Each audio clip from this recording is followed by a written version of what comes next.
Eu estou muito feliz, eu estou aqui na presença da minha amiga, da minha professora, da minha querida Maria Rita Guedes. E nós vamos começar a entrevista pedindo para a Rita contar para a gente um pouco de como foi a sua trajetória, Rita, na arte do Jinchim. Douglas, é um prazer estar aqui com você também, meu amigo, meu aluno, companheiro de jornada. Na arte do Jinchim, eu primeiro fiquei sabendo disso quando uma aluna minha, na época eu estava dando aulas de inglês particulares, uma aluna minha chamada Maria Ângela, nunca vou esquecer, me trouxe um folhetinho sobre a arte e falou sobre isso, que ela estava recebendo, que era muito bom, e não sei o quê. Foi até o assunto da nossa aula naquele dia, mas eu, para falar a verdade, coloquei aquilo dentro da pasta dela e ali ficou, entendeu? Ficou ali por alguns anos. Até que o universo sabe o que faz, eu estava passando por um processo pessoal muito doloroso, eu estava me divorciando e não conseguia dormir. Simplesmente não dormia. E aí teve um dia que nessas, né, eu estava tentando, rolando de um lado para o outro até as 3h30, 4 horas da manhã, eu resolvi ir para o meu escritório, que era uma aula só 1 a 1, né? E estava começando um semestre letivo novo, e eu falei, eu vou para lá, já que eu não durmo mesmo, eu vou começar a organizar as minhas coisas. Aí, vendo pasta de aluno que tinha parado, fazendo pasta para aluno novo, rasgando um monte de papel, obviamente que eu peguei a pasta da Maria Ângela e encontrei o folheto. E aí, foi como se eu tivesse visto o folheto pela primeira vez. Aí, esperei das 9 horas da manhã, né, porque era no meio da madrugada, devia ser 5h30 da manhã. Quando foi 9 horas da manhã, eu liguei, um rapaz muito simpático me atendeu, e eu falei que eu queria marcar uma sessão. E ele falou, com quem? E eu vi que tinham 3 pessoas ali, 3 praticantes. Era a Iole, a Cristina e a Margarete. Eu falei, eu não tenho preferência, eu nunca fiz. Ele falou assim, olha, agora às 9h30, eu tenho uma hora vaga com a Iole. Vai depender de onde a senhora está, será que a senhora consegue chegar aqui? Eu falei, onde é que é o seu endereço? E era assim, a 3 quarteirões de onde eu estava. Eu falei, está marcado, vamos embora. Fui a pé para lá, recebi uma sessão dessa pessoa muito gentil, de um sorriso muito fácil, não falou muito, perguntou como que eu tinha chegado até lá, ouviu meus pulsos, se eu tinha alguma queixa específica. Eu falei que eu não conseguia dormir, e ela não falou mais nada, aplicou a sessão, não me lembro de jeito nenhum qual foi o fluxo que ela aplicou, mas eu sei que eu senti uma coisa assim, um relaxamento tão absurdo, que no final da sessão era como se tivesse que pegar uma espátula e me tirar dali, porque eu estava assim afundada naquele colchonete, né? Ela ouviu meu pulso novamente e perguntou, me falou para fazer alguma coisa, ou segurar dedo, não sei. E perguntou se eu queria marcar outra sessão. Falei, certamente. Isso eu estava pensando, Douglas, deve ter sido por volta de 1997. E desde então, eu nunca mais parei de receber sessões. Mas o começo foi assim. É ótimo, né, Rita? E receber sessão é tudo de bom, né? Nossa Senhora, nossa Senhora. História bonita, Rita. Bonita essa história, Sim. né? Porque é uma coisa que vem mesmo, né? Quando a gente está precisando, parece que a gente enxerga aquilo que a gente precisa enxergar. Eu acho que as coisas estão disponíveis sempre para a gente é que às vezes não as enxerga, né, no momento. Mas foi assim que eu comecei. Muito, muito interessante, Rita, a história que você está contando para a gente. E nesse movimento todo, quando você já conheceu a Iole e iniciou esse contato com a arte, dessa situação até se tornar uma tradutora da arte. Explica para nós, isso foi uma jornada, né? Olha, eu estava já, né, nunca parei de receber as sessões da Iole. Ela parou algumas semanas depois que ela teve o Yuri. Eu demorei um pouquinho mais para voltar depois que ela voltou, mas eu acabei voltando. Continuei recebendo as minhas sessões, e aí um dia ela falou assim, olha, eu vou dar um curso expandido de Jiu-Jitsu aqui, na Rua João Moura. Então, eu estava ali na Alves Guimarães, o consultório dela era na Cardeal Arco Verde. João Moura, a gente estava ali no mesmo miolo. Você não quer fazer? Eu fiquei com uma cara assim, eu falei, não sei. Ela falou, você nunca pensou em trabalhar com isso? Eu falei, olha, para falar bem a verdade para você, não. Eu adoro receber, eu já tinha recebido milhões de dicas de autoaplicação, já tinha lido o Toque da Cura. Então, quando meu marido precisava de alguma coisa, ou mesmo para relaxar, fazia uma aplicação nele, mas nunca tive a vontade de ser praticante de Jiu-Jitsu, efetivamente não. Mas faz, porque isso vai ser bom para você, para o seu autoconhecimento, para a sua própria autoaplicação. E ela insistiu bastante. Eu falei, então, tá bom. Então, eu faço. Era só uma vez por semana, na segunda-feira à noite.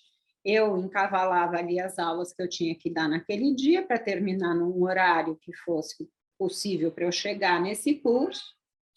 E assim eu fiz. Então, uma vez por semana, durante um ano quase, eu fiz toda segunda-feira à noite, eu fazia o curso, o seminário básico com a Iole. Nesse seminário básico, eu conheci pessoas muito legais, conheci a Sandra Vicenzo, conheci a Vânia, fisioterapeuta aqui de São Paulo, que é uma coisa maravilhosa e que faz o uso do Jiu-Jitsu na prática dela também. Conheci a Érica, que estava organizando aquele seminário básico. E aí terminou o seminário básico, acabou. Passa algum tempo, vem aí, olha outra vez. Maria Rita, a gente vai ter um seminário básico aqui no centro de São Paulo, no mês que vem, e vem uma americana para dar esse seminário básico, ela se chama Susan Schwartz. Você não quer traduzir para a gente? Falei, olha, você enlouqueceu, imagina, não tenho a menor condição de fazer isso. Não, mas você fez o curso, você conhece. Eu falei, eu conheço médio, né? Não, mas por favor, de novo, insistiu bastante. E eu, ao longo da vida, fui ficando cada vez mais cara de pau, falei, tá bom. E lá fui eu, nesse primeiro seminário básico, no hotel, né? O Wayne lembrou outro dia do nome desse hotel, que sempre eram feitos lá os cursos. Depois o centro da cidade, infelizmente, aqui de São Paulo, ficou tão depauperado que não dá mais para ser no centro. Mas, enfim, cheguei um pouco mais cedo, né? E olha, estava lá, me apresentou a Susan, não sei o quê, falei, vamos. E olha, se plantou sentada aqui do meu lado esquerdo, a Susan começou, e eu comecei a traduzir, a Susan sabia da situação, que era o meu primeiro trabalho de tradução, então ela foi mais lenta, e olha, qualquer coisa me dava ali, soprava alguma coisa ali, fazia a minha cola, e assim foi. Quando chegou no primeiro intervalo, uma pessoa que era organizadora aqui em São Paulo, chamada Wanda, ela veio para mim e falou assim, você não pode ficar parada traduzindo, você tem que imitar, você tem que fazer o gestual, você tem que, né, fazer aquilo que a professora está fazendo. Se ela está mostrando aqui, você também mostra, não sei o que, senão fica muito parado. E foi um conselho sem preço, né? E aí comecei a fazer as coisas com a Susan e parece que isso deu uma ginga, sabe? Entre nós duas. No final daquele primeiro dia, nós já estávamos as duas dançando ali na frente. A Susan é muito engraçada, tem gente que não acha, eu adoro o senso de humor dela, é bem cáustico, nova-iorquino. E aí foram-se assim os 5 dias, sempre com a ajuda de alguém, ou a Iole, teve alguns dias que a Iole não pôde ficar ali, daí a Érica ficava, ou a Margarete ficava, alguém ficava ali para me dar algumas dicas. Então, foi uma experiência muito boa para mim, aquele primeiro curso que eu traduzi, porque a Susan foi super generosa e me deixou muito relaxada. E foi aí que isso começou. Isso foi, se não me engano, foi 2006 ou 2007. E daí para frente, você já sabe. Lindo, lindo, muito bonito. A história de cada um, eu acho que ela é... Cada um tem uma história bonita para contar, né? De como chega e se aproxima da arte. Ao mesmo tempo, eu tenho que te dizer que a Iole e a Margarete e a Cristina, eu não sabia disso, eu nunca conheci durante o tempo em que eu recebia sessões, eu nunca tinha visto a Cristina nem a Margarete lá no escritório, e eu não sabia que a Cristina, que era instrutora e praticante, estava muito doente. Então, quando a Érica me convidou para fazer o curso, ela e a Margarete já estavam pensando, porque a doença da Cristina era muito, muito grave. Então, acho que elas já estavam pensando com a responsabilidade delas, né, que precisariam encontrar alguém para fazer isso. E eu não sabia que aquele seminário que eu estava traduzindo era o primeiro seminário depois do falecimento da Cristina, que não demorou a ocorrer. E eu acho que se eu soubesse, eu teria ficado mais nervosa, mas eu não sabia, entendeu? Então, fluiu bem. Coisas e questões do universo, né? Então, como você falou, graças a Deus foi menos pressão. Isso também ajuda bastante. Mas falando em trabalhar sob pressão, você terminou recentemente a tradução de um livro da arte do Genshin. Essa tradução foi feita para o português aqui para a gente. Como é que foi essa experiência para você? Conta um pouquinho. Olha, essa experiência foi uma experiência muito boa. Eu não traduzi, eu revi a tradução de uma pessoa que tinha sido contratada pela editora. Eu fiz a revisão do inglês e a Érica fez a revisão técnica. E agora, eu acho, não sei se eu estou... Eu acho que não, eu acho que isso é uma boa notícia para todo mundo. Eu agora estou traduzindo eu mesma, como tradutora principal, mais um livro da Alexis Brink, que vai ser lançado aqui no Brasil em português. Eu acho que isso é uma excelente notícia, né? Porque quanto mais referências a gente tiver, melhor, né? Mas foi muito tranquilo. E você tem uma ideia, Rita, de quantas classes você já traduziu, com quantos instrutores você já trabalhou, da grandiosidade desse teu intercâmbio, né? Porque isso é um intercâmbio cultural. Olha, digamos que desde 2006 ou 2007, pelo menos 2 vezes por ano, né? Uma no primeiro semestre, uma no segundo semestre, tinha algum curso como instrutor internacional. Então, eu devia ter feito essa conta, mas eu não fiz. E praticamente todos os instrutores que vieram para o Brasil eu traduzi, com exceção do Matias, que é uma pessoa incrível, porque ele aprendeu português para poder vir para o Brasil e dar o seminário em português. Então, ele eu não precisei traduzir, mas todos os outros eu traduzi. Então, sei lá quantas pessoas eu já conheci, de tantas nacionalidades, gente de personalidades diferentes, de estilos diferentes, né? de dar as aulas, alguns são mais recatados, então aí eu fico mais recatada, alguns, como diz a Érica, tem a força do universo como o Wayne, né? E aí ele anda e fala e gesticula, e daí vou andando, falando, gesticulando. É muito uma coisa da gente entrar em sintonia com a pessoa, sabe? Não é um processo racional, é um processo assim de você sair um pouco do seu próprio caminho, da sua mente. Eu tenho uma mente muito racional, eu sou uma pessoa muito racional, mas essa é uma experiência muito boa para mim, porque parece uma meditação, sabe? Eu sair do meu esquema mental e entrar num outro esquema mental. Como que isso aconteceu? Eu não sei te dizer, mas eu sou muito grata que tenha acontecido. E nós também somos, assim, eternamente gratos por todo esse trabalho que você tem feito, e eu mais até, que eu sou, como eu já falei, eu adoro o teu trabalho, e estou muito feliz em poder estar tendo a oportunidade de aprender diretamente contigo. Vou colocar aí um pouquinho mais de informação.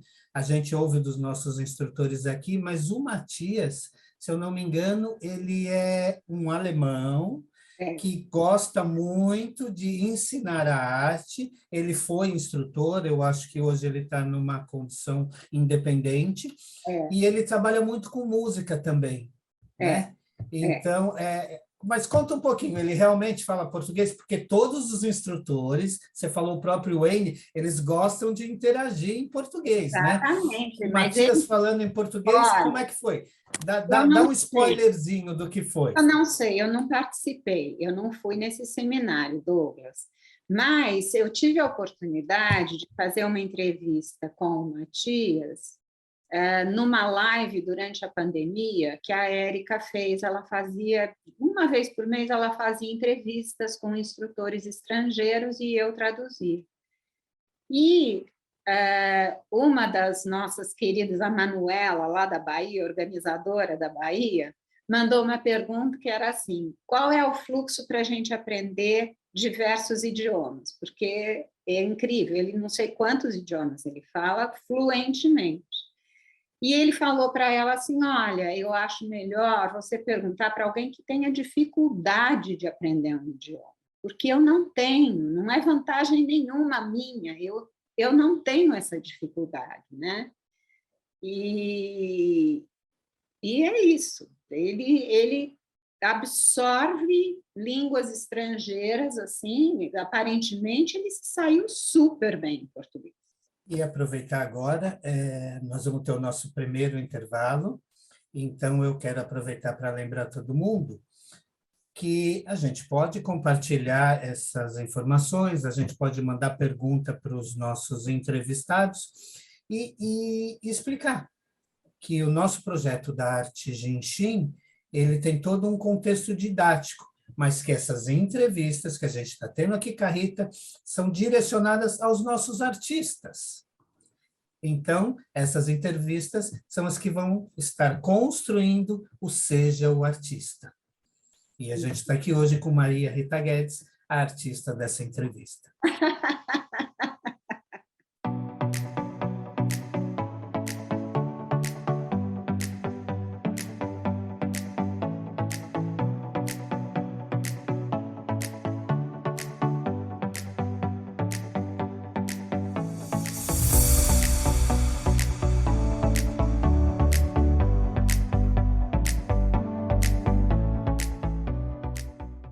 Voltamos, e aí vamos continuar com esse bate-papo que está bem legal.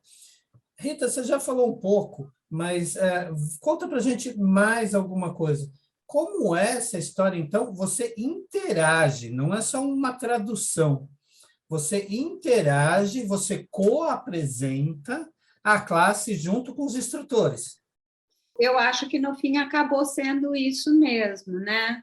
Mas, como eu te falei, é uma coisa, eu brinco, que é a experiência, é o mais próximo de uma experiência mediúnica que eu acho que eu vou ter nessa vida, nessa encarnação, porque é como eu doar uma parte de mim para aquela outra pessoa. Não é uma coisa que eu faça por decisão própria, entendeu? Eu falo assim, eu vou fazer assim. É só deixar fluir, sabe? Deixar aquilo fluir, relaxar, respirar, como diz a arte para a gente, né?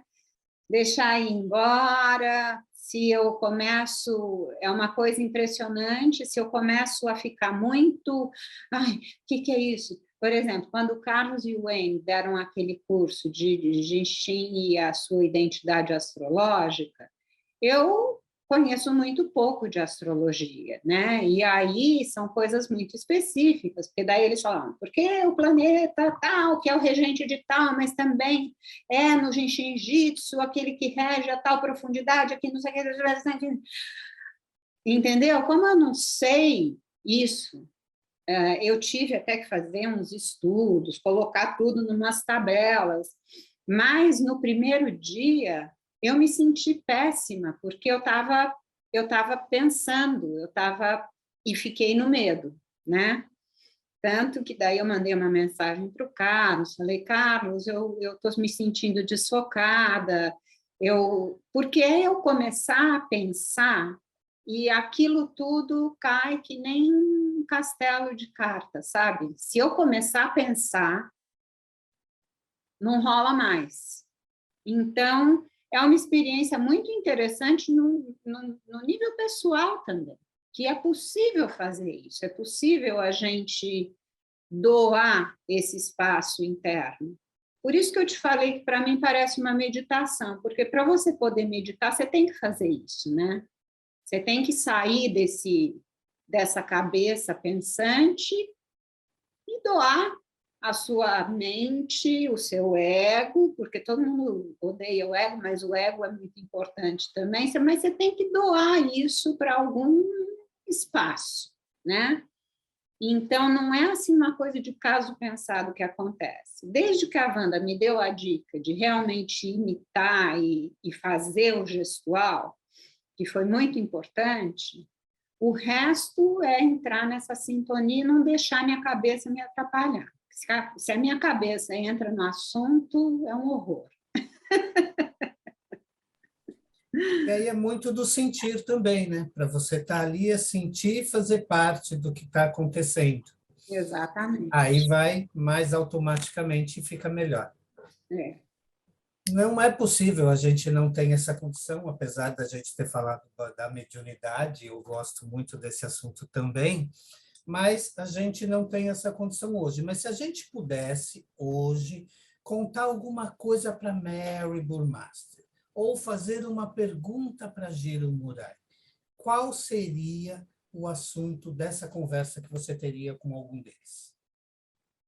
Bom, para o mestre Jiro Murai, eu acho que eu teria 1 milhão de perguntas, né, sobre toda a trajetória dele, sobre a pesquisa que ele fez, que me parece fascinante, né, porque ele lidou tanto no nível energético quanto no nível físico, né, querendo ver por onde passavam todos aqueles fluxos. E eu acho que eu teria muitas perguntas, não sei se eu teria muitas perguntas, mas eu adoraria sentar e ouvir as histórias, ouvir o que ele quisesse compartilhar comigo. E para Mary, dizer muito obrigada, muito obrigada, muito obrigada, muito obrigada, e saber um pouco, né, como que ela, qual foi o processo, né, dela esquematizar isso para ser compreensível para um ocidental, né? E quais a gente vê todas as ferramentas que ela utilizou, né? Ela utilizou astrologia, numerologia, os termos, né, como um cabo de recarregar a bateria, para deixar isso meio que como visualmente, né? Mas eu também adoraria, além de falar obrigada umas 500 mil vezes, eu adoraria ouvir contar as histórias dela. Como é que foi? E são muitas as opções de perguntas, né? Então, a gente seria bom poder parar e pensar um pouquinho e anotar para perguntar e aproveitar ao máximo essa conversa, que com certeza seria maravilhosa.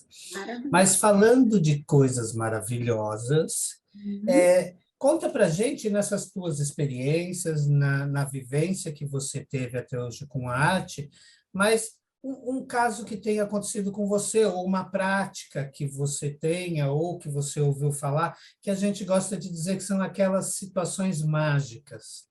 Conta uma situação mágica para a gente. Bom, eu posso te contar várias situações mágicas que eu tive ao receber sessões de Jinshin Jitsu.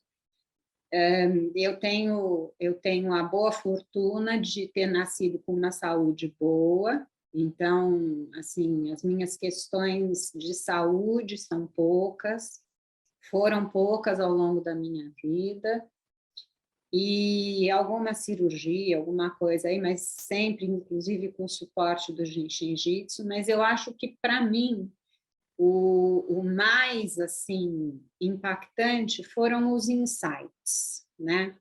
Essas coisas que vêm na cabeça da gente quando você está ali deitada, em silêncio, e você está recebendo aquele toque tão gentil, sentindo a sua pulsação embaixo do dedo da pessoa, que eu acho isso uma coisa fantástica de se sentir. E aí vem um pensamento, e você deixa ali, vem outro, você deixa ali, não sei o quê, e de repente, do nada, aparece aquelas coisas assim que falam, mas óbvio, óbvio que vai acontecer tudo outra vez. Você está fazendo igual. Você está fazendo igualzinho, né? Óbvio que o resultado vai ser o mesmo, né? Foi essa a definição de loucura do Einstein, né? Loucura é você fazer a mesma coisa e esperar um resultado diferente. Então, e sem que isso significasse alguma coisa do tipo, a culpa foi minha. Não tem nada de culpa, né? A gente faz as escolhas que a gente faz com a consciência que a gente tem no momento que a gente faz as escolhas, né? Todo mundo diz, que a Mary diz, no seu nível de consciência, no seu nível de consciência. Então, isso me ajudou muito, inclusive, na relação com os meus pais. Meus pais são vivos até hoje, eles têm 96 anos de idade.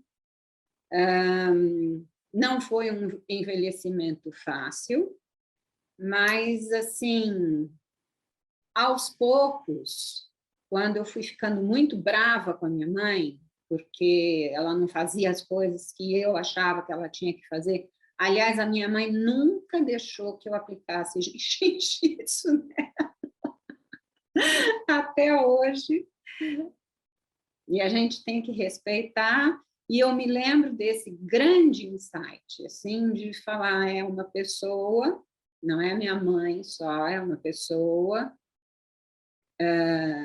que tem a sua história, que teve os pais que teve a vida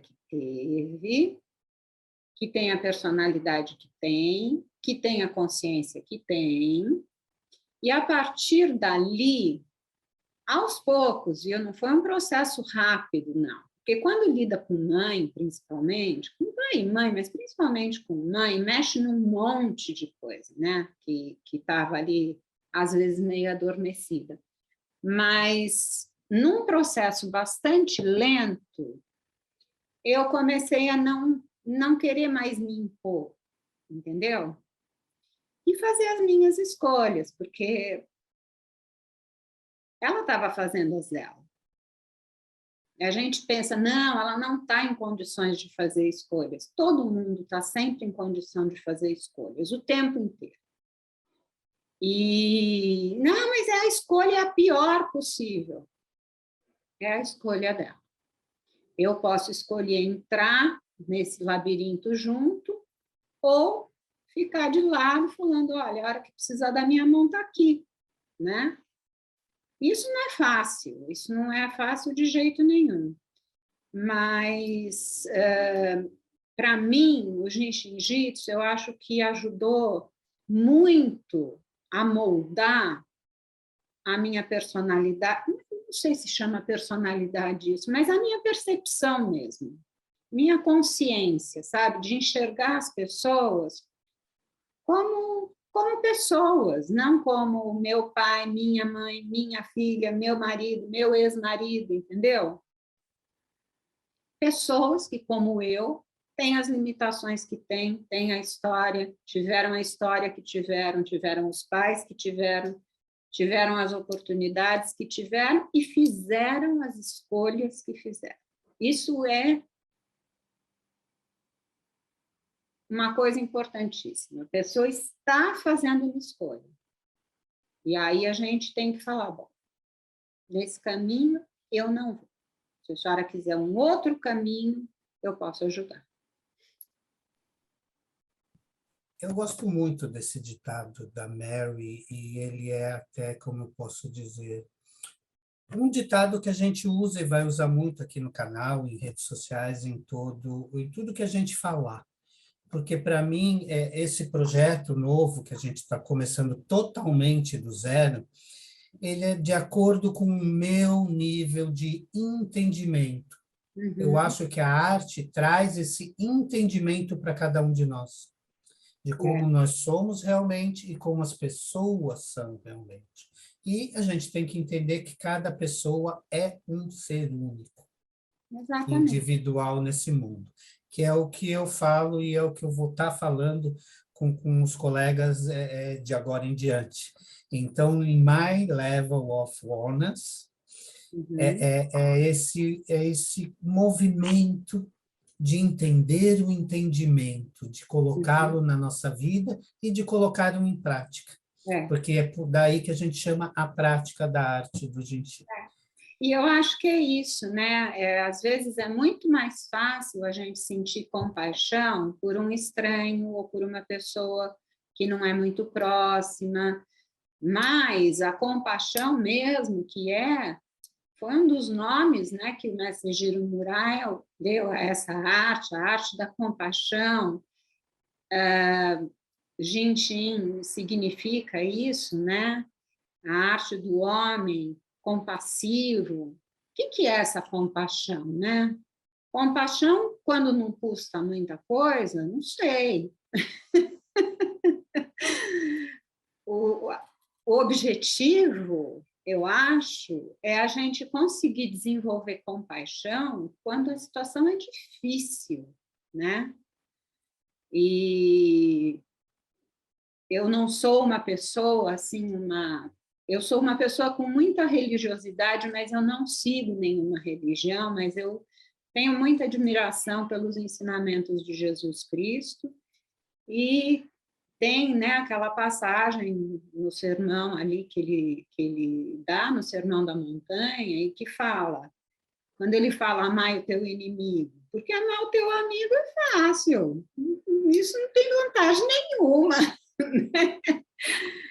A questão é amar o teu inimigo, você não precisa amar ele de paixão, mas assim, acho que esse amar significa compreender, né? Ter consciência daquela pessoa. Então, isso para mim se tornou um projeto, entendeu? Um projeto mesmo de me dedicar a procurar enxergar as pessoas da maneira como elas são, sem ser a dona sabereta que eu sempre fui, porque esse é um apelido que a minha mãe sempre me deu, dona sabereta, entendeu? Eu que sei de tudo, tem que ser do meu jeito, porque o meu jeito é o certo. Então, eu acho que a dona sabereta ficou muito menos sabereta com o Genshin.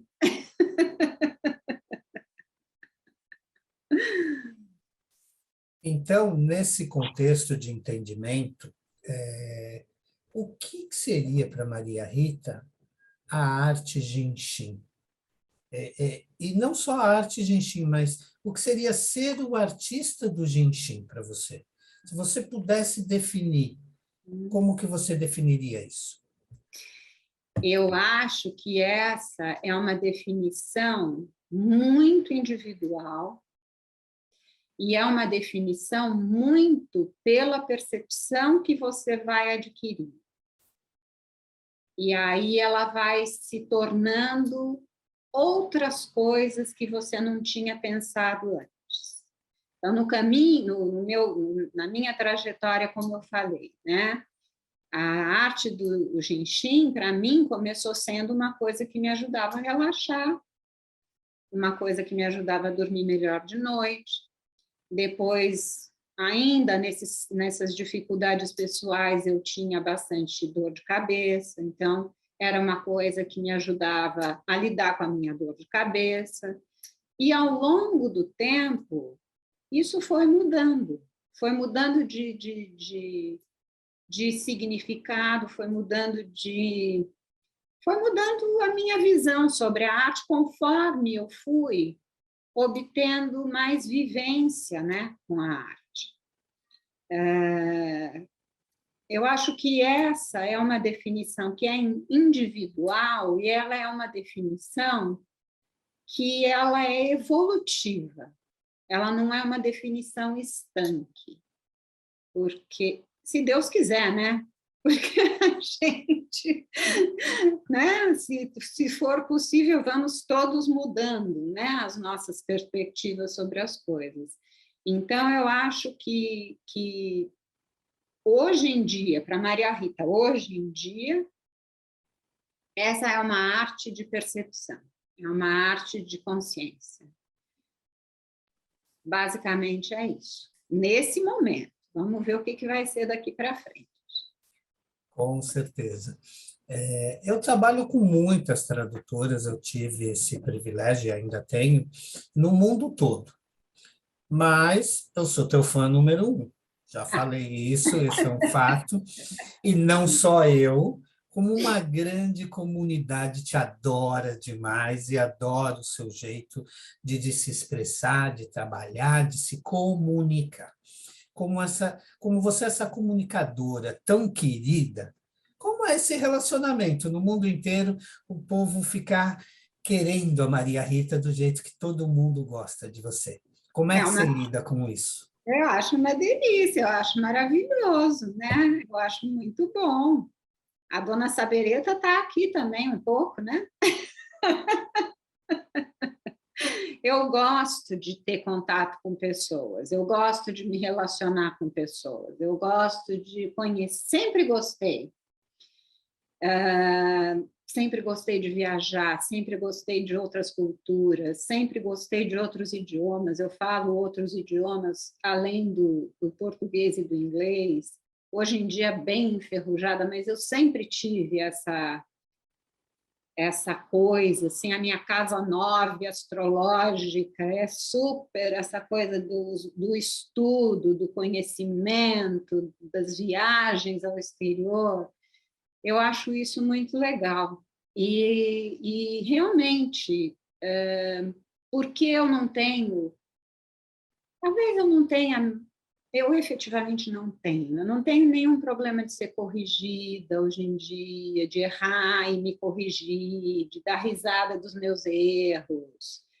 Então, o relacionamento com os instrutores dos mais variados tipos de personalidades e estilos, olha, eu nunca tive nenhum problema com nenhum instrutor. Até porque eu acho que essa percepção que eu fui desenvolvendo me permite, além de ser pisciana, me permite perceber como é aquela pessoa e até onde eu posso ir, né? Se a pessoa é mais recatada, eu me manter mais recatada. Mas, olha, se eu falar para você que eu tive alguma dificuldade com algum instrutor, é mentira, mentira. Então, não só com o público, como com os colegas de trabalho, você continua sendo a nossa querida. Agora eu vou fazer uma chamadinha para o intervalo, mas quem tiver qualquer dúvida, ou quem não fez a conta lá no bloco anterior, eu quero saber dos colegas quantas classes ou com quantos instrutores vocês acreditam que Maria Rita já teve. Ou vou melhorar ainda. Desde 2006, pelo menos 2 vezes por ano. Então, de 2006, 2 vezes por ano, 2 classes. Então, vamos fazer essa conta. Vamos ver que número que a gente chega e aí depois vocês me mandam isso lá nos comentários para a gente compartilhar, tá bom? Então, esse é o nosso último break. A gente já volta já entrevistando Maria Rita Guedes, direto de São Paulo.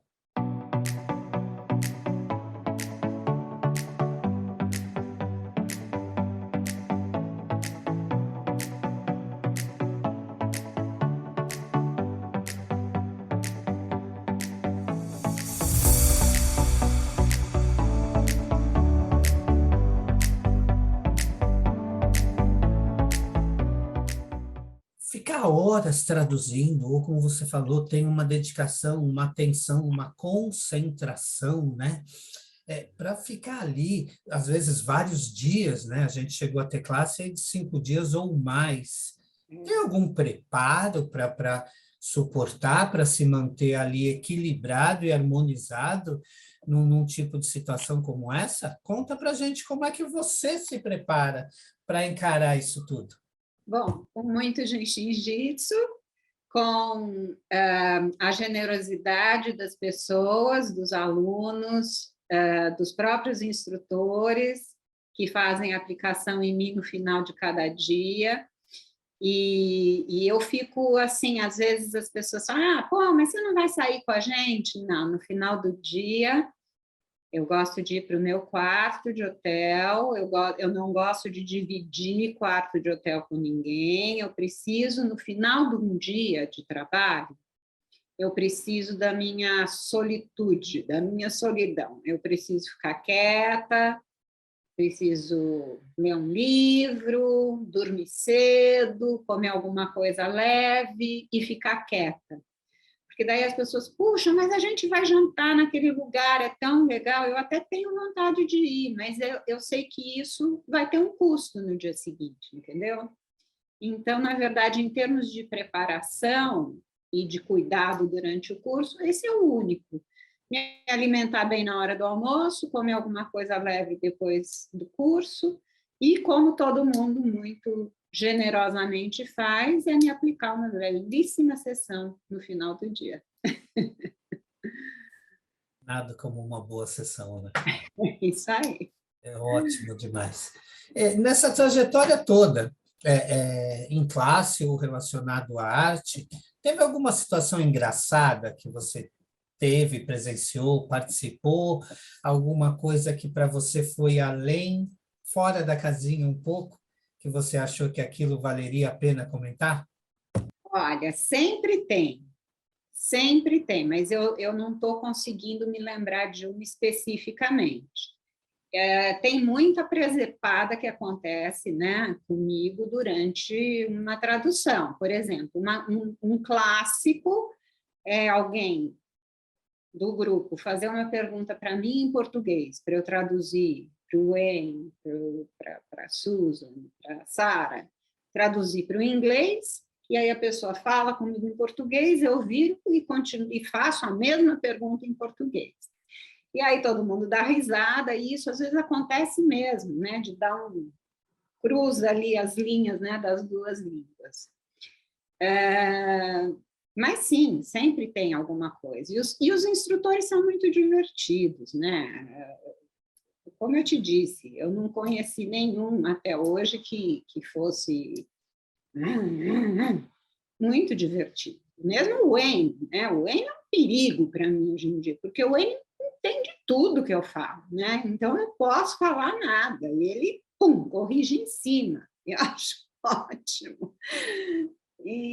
Mas, assim, alguma coisa... Teve uma coisa, Douglas, que me tirou da casinha. Completamente. E que eu perdi a minha concentração e que eu não consegui mais continuar traduzindo durante aquele dia. Que foi uma coisa, assim, que realmente eu saí do prumo. Foi logo depois do falecimento do meu marido. Ele faleceu em decorrência de uma queda da própria altura dele, mas ele caiu de um jeito que ele fraturou a cervical 1, né? E ele ainda viveu mais 6 dias, mas o dano tinha sido catastrófico. E eu estou... O primeiro seminário que eu fui traduzir depois do falecimento dele, alguns meses, eu até falei para ele, olha, eu falei, eu acho que eu não estou em condições de fazer isso ainda. Insistiram, eu fui.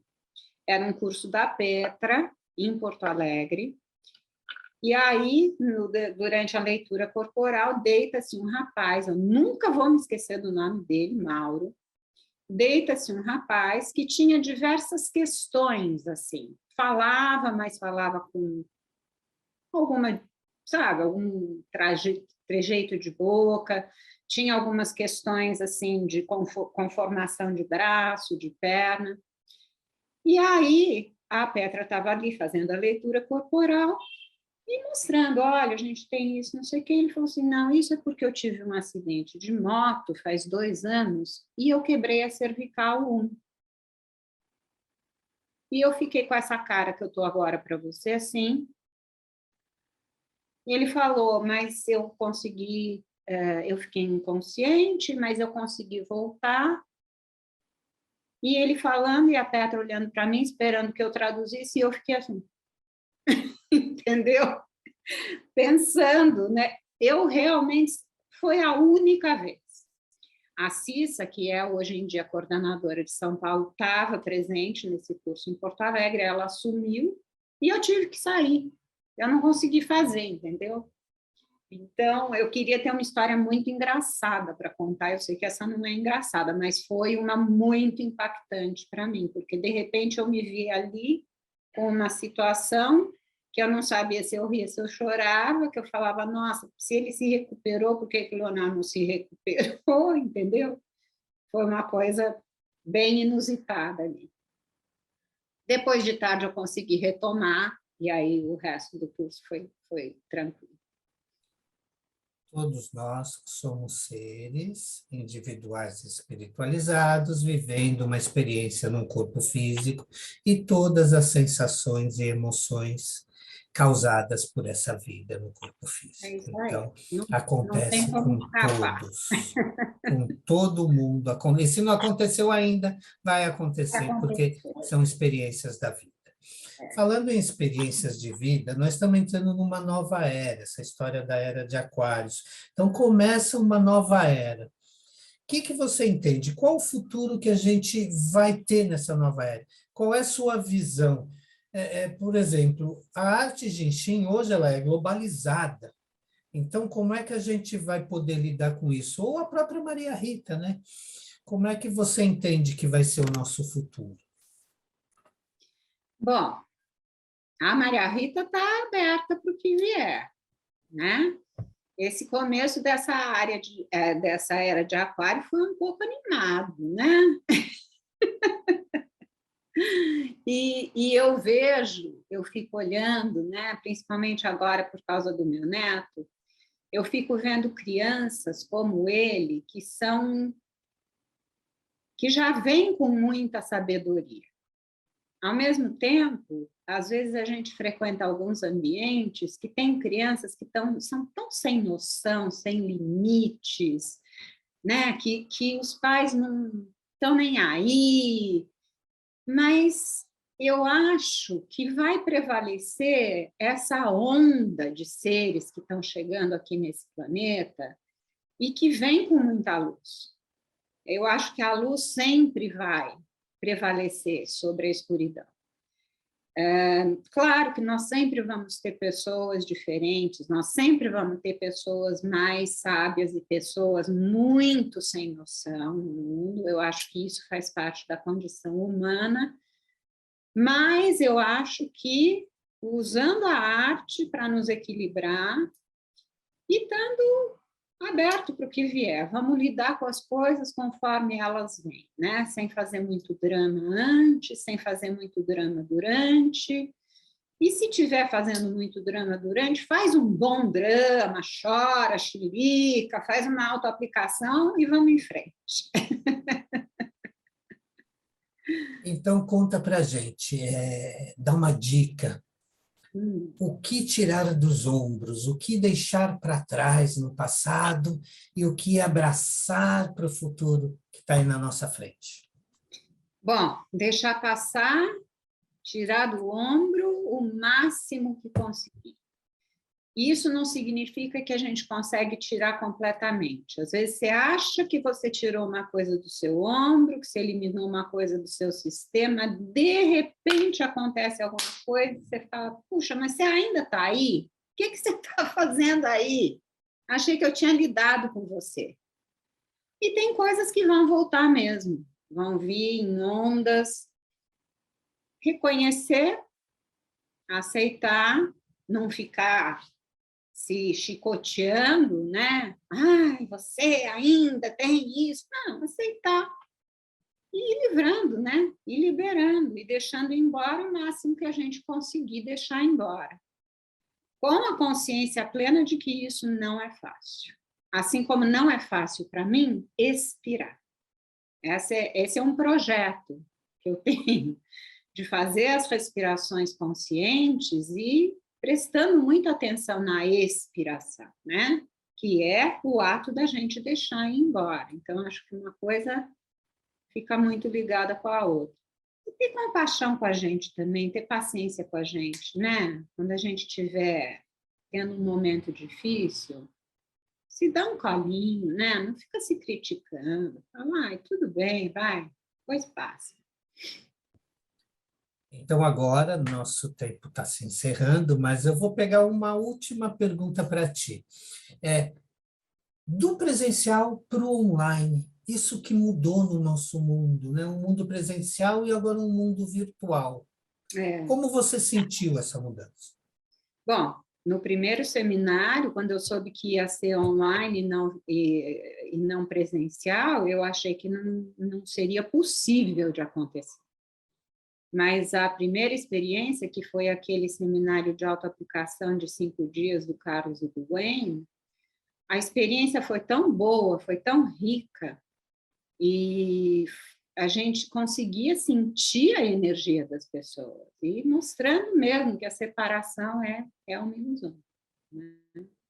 Apesar de ainda gostar dos intervalos com pão de queijo. Os coffee breaks eram ótimos e, se Deus quiser, eles vão voltar a ser. Eu quero te agradecer de coração. Estou muito, muito feliz de poder estar falando aqui com você. Você é uma pessoa importantíssima na nossa história e na história da arte em si, nesse contexto todo. Te adoro. Obrigado por estar aqui com a gente e agradeço a todos que estão aqui assistindo a nossa entrevista, ou quem vai ver a gravação também. Eu deixo aqui o meu grande abraço. Agora a gente está aqui com a Maria Rita Guedes e eu quero agradecer esse tempo que você está com a gente, por ter aberto seu coração, contado a tua história, e por ser a amiga que você é, por ser a professora que você é, minha mentora, por tudo, eu deixo minha gratidão e o meu muito obrigado para você, Rita, tá bom? Nossa, Douglas e Márcia, que está por aí em algum lugar, eu é que agradeço. Agradeço por essa oportunidade, agradeço por você me dar essa oportunidade das pessoas me conhecerem um pouco melhor, né? Fora dos papéis institucionais, e eu é que sou grata por essa oportunidade. Foi muito bom estar aqui com vocês hoje. Ótimo, sempre bom. E a gente está falando com a Rita de São Paulo, e ser o artista é ajudar a levar a mensagem, a filosofia da arte a mais pessoas e a ajudar com que essas pessoas se beneficiem de alguma forma, que seja o momento delas, às vezes na saúde, às vezes em qualquer outra situação. Em São Paulo, essa semana, a gente teve um exemplo muito bonito de uma empresa, na realidade de um banco, que comemorou e agradeceu aos seus clientes. E ele mandou uma mensagem muito bacana, a gente vai compartilhar aqui agora um pouquinho, porque isso é ser o artista, é você ter um reconhecimento, é você ter o agradecimento, a gratidão. E você me faz melhor, Rita, muito obrigado. Você também me faz melhor. E you make me even better. Be better. Eu acho que essa é a mensagem que a gente vai deixar hoje aqui nesse Be the Artist, nessa entrevista muito legal que a gente teve com a Rita, tá bom? Muito obrigado. Beijão. Obrigado, Rita. Beijo para vocês também. Obrigada.